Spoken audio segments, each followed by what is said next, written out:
بسم اللہ الرحمن الرحیم۔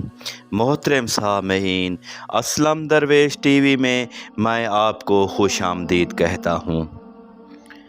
پرانے زمانے کی بات ہے کہ ایک آدمی نے دوسرے آدمی سے کہا کہ میرے بھائی، آپ کے پاس تھوڑی شہد ہے؟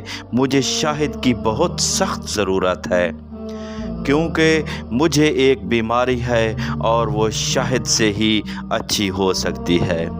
آپ کی بڑی مہربانی ہوگی اگر آپ کے پاس شہد ہو تو مجھے آپ دے دیں۔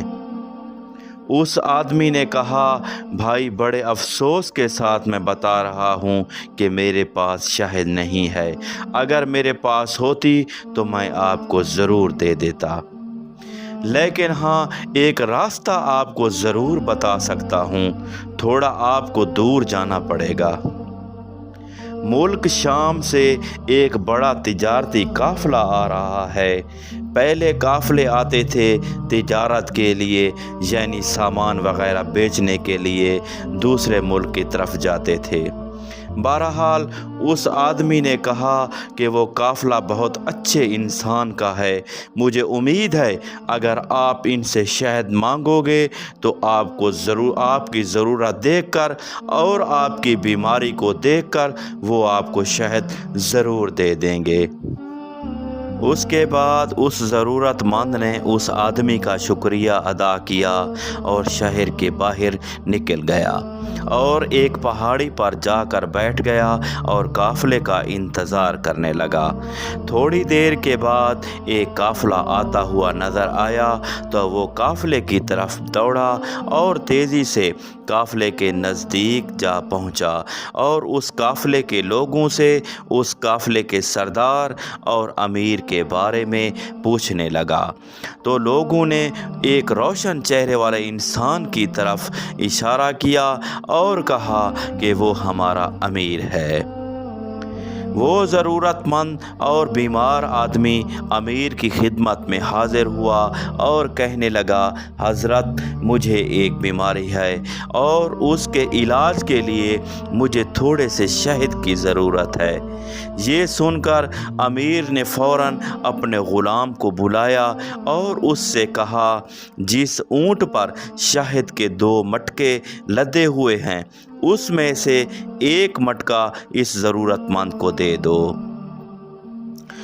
اس غلام نے سن کر کہا کہ آقا، ایک مٹکا اگر ضرورت مند کو دے دیا تو اونٹ کے اوپر وزن برابر نہیں رہے گا۔ یہ سن کر امیر نے فوراً کہا کہ ایک کام کرو، وہ دونوں مٹکے اسے دے دو۔ یہ سن کر غلام گھبرا گیا اور کہنے لگا، آقا، یہ اتنا وزن کیسے اٹھائے گا، کیونکہ دونوں مٹکوں میں شہد بھرا ہوا ہے اور یہ اکیلا انسان انہیں نہیں اٹھا سکتا۔ امیر نے کہا، تو پھر ایک کام کرو، پھر اونٹ بھی اسے دے دو۔ وہ غلام فوراً بھاگا اور وہ اونٹ اور دونوں مٹکے اس ضرورت مند کے حوالے کر دیے۔ اس ضرورت مند اور بیمار کی تو قسمت ہی کھل گئی۔ اس نے امیر کا شکریہ ادا کیا اور اونٹ کی رسی تھامی اور چلا گیا۔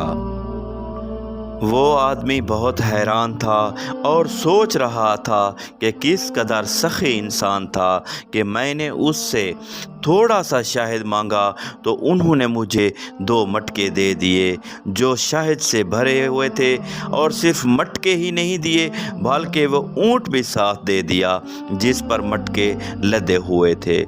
ادھر غلام آقا کی خدمت میں حاضر ہوا تو آقا نے غلام سے پوچھا کہ میں نے تم سے کہا کہ اسے ایک مٹکا دے دو تو تم نہیں گئے، تو پھر میں نے تمہیں دوسرا مٹکا دینے کے لیے کہا تو پھر بھی تم نہیں گئے۔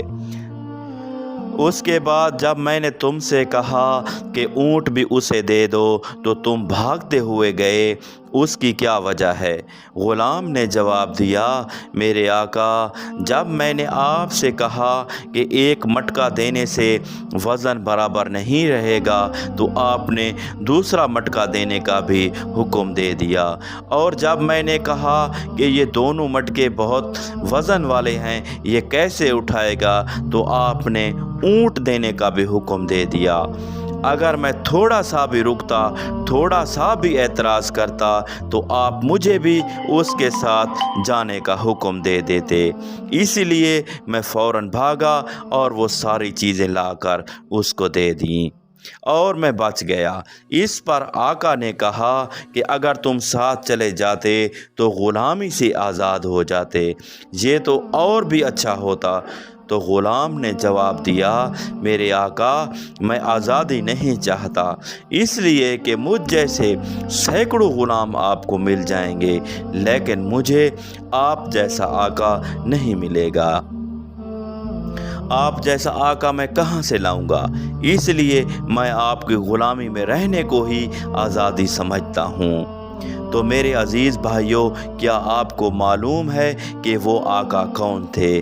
وہ آقا ہمارے پیارے نبی محمد مصطفیٰ صلی اللہ علیہ وآلہ وسلم کے تربیت یافتہ صحابی اور تیسرے خلیفہ حضرت عثمان غنی رضی اللہ تعالیٰ عنہ تھے۔ سبحان اللہ، سبحان اللہ۔